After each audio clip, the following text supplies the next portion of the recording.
Yeah, I really liked the Lex Zod because, like we're saying, Rosenbaum's just always good.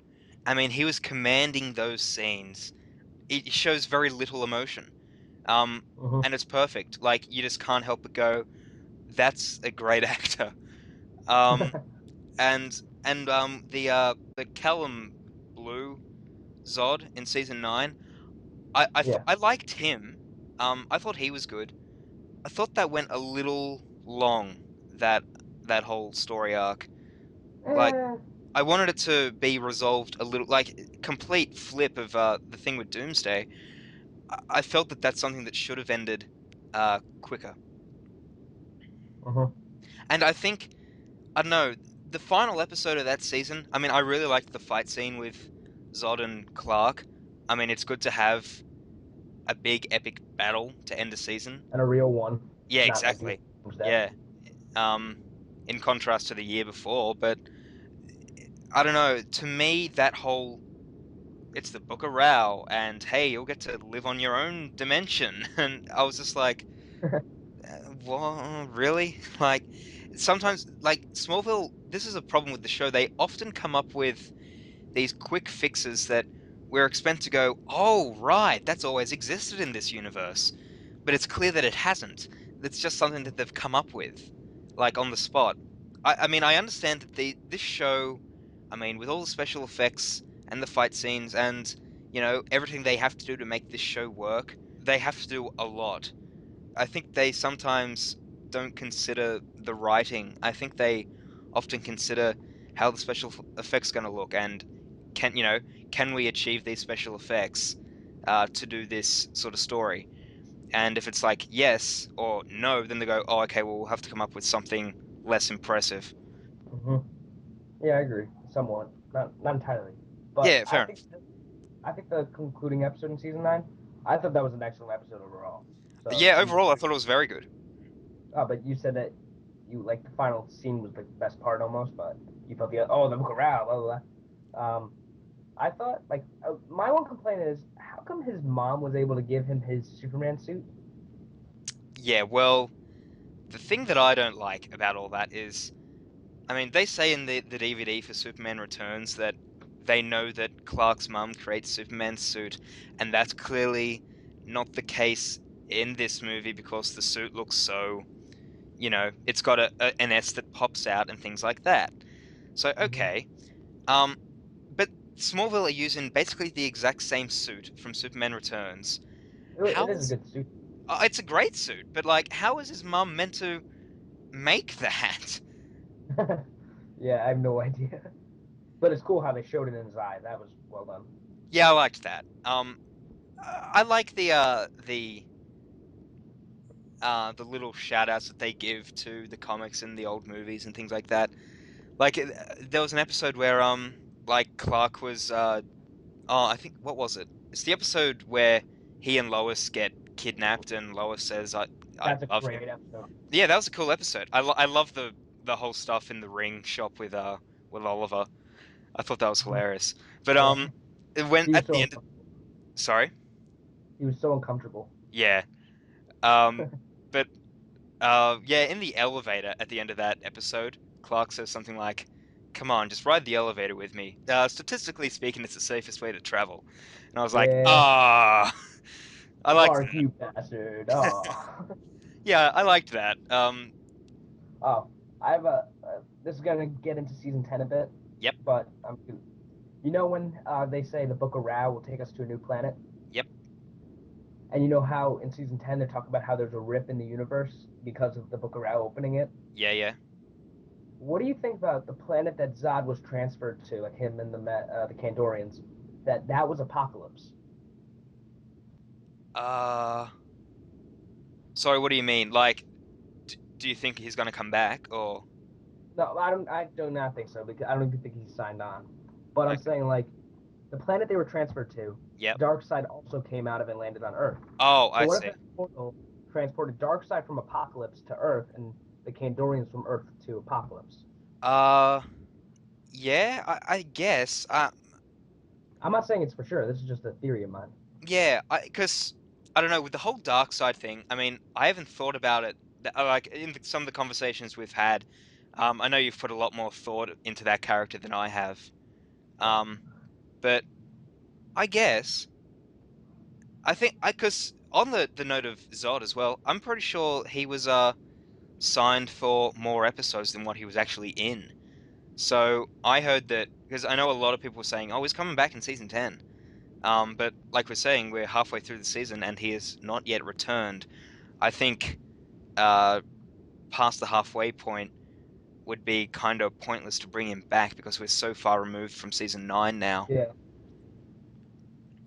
Um, on the note of Darkseid, because you were saying to me that you think he's taken control of the Phantom Zone and all that. No, not the Phantom Zone, the Fortress. Sorry, Fortress of Solitude. Yeah, I think that makes sense, but I don't like. I'm so resistant of Clark and Jor-El being at odds. I mean, Well, think about it logically. Like Jor-El's been saying for years, like, you are Earth's savior, dude. You have to do this, you have to do that. And then out of nowhere, he's like, "Fuck you, you're not the world's savior. You're a dick." Like, that's basically what Jor-El says. yeah. And Um, and so this yep. sudden change out of nowhere, like, and you see the fortress is almost looking dead. There's like black parts in it and stuff. And even in the latest episode, Jor-El didn't really speak to Clark and Lois when they were staying in the fortress. He sent like a message through the like that almost like video type thing. Yeah. So perhaps that was his way of trying to communicate with Clark, regardless of his like circumstances, almost. Yeah. Um, because that first episode of this season, I didn't really love. I Um, didn't love it. I thought it was pretty good. I didn't really like. I didn't love it because I didn't like the in between life and death sort of thing. I just thought, well, do all superheroes do that? Like it was it was really just random. Like I was saying, Smallville comes up with these quick fixes to like, oh, we need to have Clark and Jor-El talk before Clark dies. Oh, okay, they can talk in like in a space between life and death. I was just like, really? Mm-hmm. Like you could argue that, hey, that's just a hallucination of Clark. Um, and it completely disappeared when Lois pulled out the blue kryptonite. And oh, we'll get to kryptonite in a second as well. But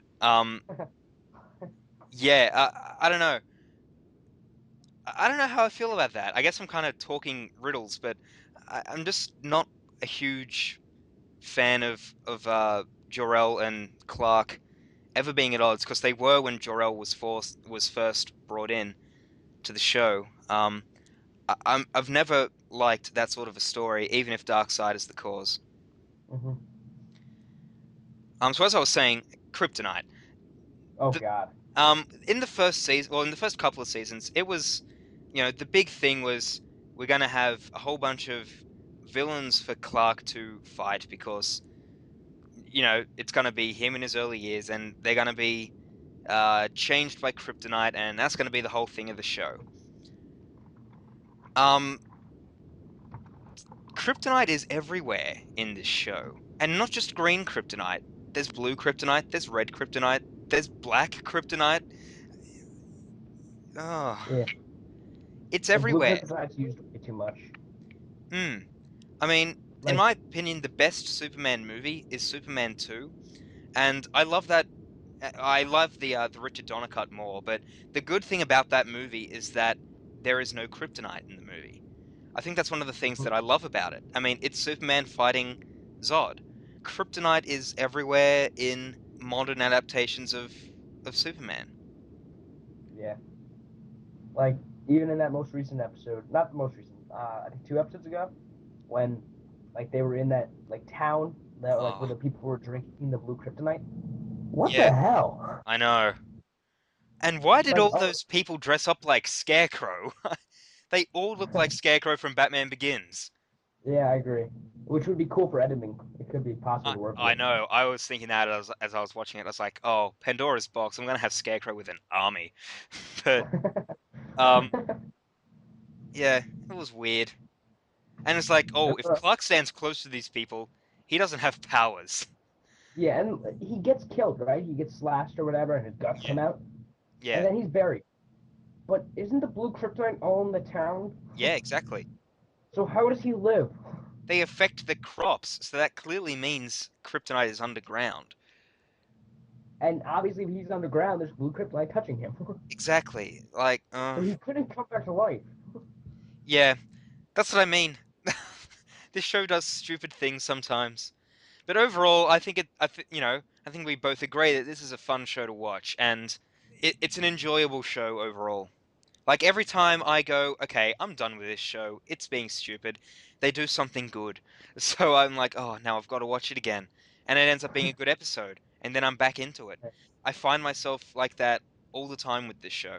Yeah. What's your favorite season? Uh, you know what? I got no idea. I I guess I kind of like season 6 because there's so much Yep. with Green Arrow that Mm. because for those of you who don't know, I'm a big Green Arrow fan, so I I just really like how they were doing that character. I mean, that first episode with Justin Hartley, where he's talking to Lionel, I think that he is absolutely hilarious. Whereas like Lex has been kidnapped. My God, like the way he says it, the guy is dripping with charisma, and that really helps when you're playing a character like Green Arrow, who's so snarky and so sarcastic. Yeah. Oliver's also my favorite on the show. Sorry, what was that? I said Oliver's also my favorite on the show. Yeah. So which is your favorite season? See, I have a tough call. I can't say 10 right now because it's not over. Yeah. So let's just exclude 10 overall. 6, 7, and 9 are all excellent seasons, like in my opinion. I Okay. think 6 has all the justice stuff. Yeah. 7, yeah, what is it? The people waiting for the traveler. Uh, Oh yeah. no. I haven't watched a lot You know of what the I'm going for? yeah, the family stuff. Yeah, I know what I'm trying to say. I just can't convey it into like words. Veritas. Veritas. Yeah, that's it. Good. There Yeah. you go. Yeah, I don't get Smallville out here. It doesn't show.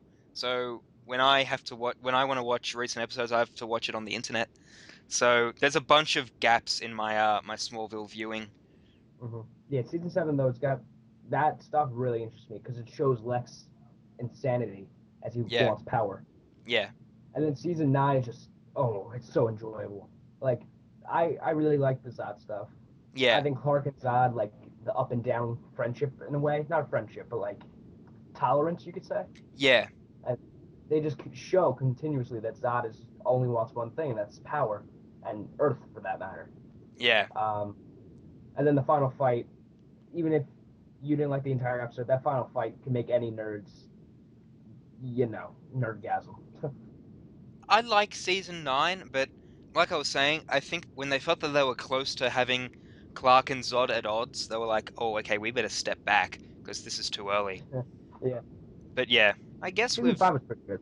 season 5, Yeah, it's like it's got Lex Zod in there. I think the final episode in that season, but just overall a good season. yeah, and I like all the Brainiac stuff in that season. And yeah, Brainiac got overused though in season 8. I wanted to kill him. Was he even in season 8 though? Like I He was. like Am I thinking season 7 or season 8? I think you're thinking season 7 because Oh, Chloe is Brainiac in season 8, isn't she? In oh the yeah, she. in It's the like the Legion power. episode. Season 7, my bad. No, he was annoying me. It was like, okay, we get it. You're here. Yeah. Uh, Go. I was surprised with how much I enjoyed Brainiac 5 in the Homecoming episode. Yeah, he was great in that. Yeah, because it was you who said, "Oh, he's gonna come back as a good guy." I was like, "Oh, what?" Like, I know Yeah, Brainiac 5 is, he's a member of the Legion, but I was like, "Oh, but I like seeing Brainiac as a villain." But he ended up being really good.